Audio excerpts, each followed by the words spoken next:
So let's do this. Let's for folks like me and maybe Kevin, I'm not going to speak for Kevin, but I am not an esports expert or enthusiast. I don't know a whole bunch about the industry.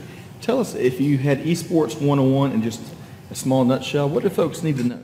I think the biggest argument these days is how to convince your parents to let you play video games, How do I do this? But my biggest advice to the parents is it's just like any sport or any musical instrument. You need to practice. So if your kids are really serious about gaming and making it a part of their career or a part of their, instead of making it a hobby, transitioning into actually practicing every night, then it becomes really serious. And like I said earlier, colleges are actually looking into recruiting students that take this seriously and practice every night.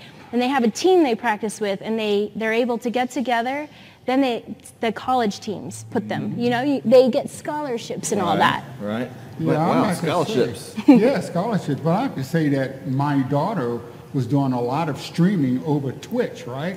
And she actually used software robots to manage her audience, and she learned how to code.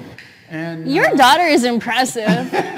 First off, she's a team captain, and now she's a coder. Well, she graduated 2 years ago, and she, like I said, she works in it as her career right now. See, that's the thing when it comes to gaming. You're either one, the player, or two, you end up growing into like strategy planning or team managing, community management. You can also go into producing, which is the amazing team we have today, Atlanta Premier. Thank you for producing this event. And it even goes further than that, content creators. A lot of people are like, define content creation, but what you're really doing is you're bringing the content that we all want to know about and watch to stream. It's almost an entry into film. So being a host or being an actress and being able to be on screen, So in addition to giving thanks to the world-class production team here at the Veterans Bowl, Premier GG, we've got to give thanks to TNS and Digital Names for sponsoring Digital Transformers in our conversation here with Tygarlily. So, all right. One last point, and then I'd love, Kevin, for you to weigh in on digital transformation, the metaverse, and all that good stuff. Absolutely. So you're speaking to Tygarlily, just the growth, the opportunities, and more that the esports industry offers, and it's blowing up, getting bigger and bigger each year, right? Yes. I agree with you. I think it's going to continue getting bigger.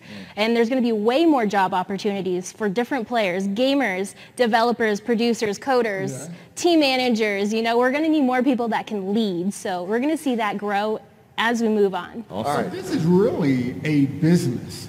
And I don't think a lot of people maybe accept it as a business or recognize it as a business. From your point of view, how do you see yourself fitting in what people may refer to as the real business, or is this the business of entertainment? It definitely falls into business of entertainment, but at the end of the day, who's going to run these teams? A lot of investors are going to drop lots of money. You're going to run into that, but what are we going to do with that? We're going to get a team of producers, and we're going to get a team of hosts and actors here today to talk to you. And then even more, someone to educate us. For you, like you, for example, on what we're going to talk about with the metaverse and all that. Well, so the metaverse, people think that that's sort of not real. It's virtual. And they're right. It's not real. It is virtual. But what's really important to recognize is that the physical world and the virtual world are now merging.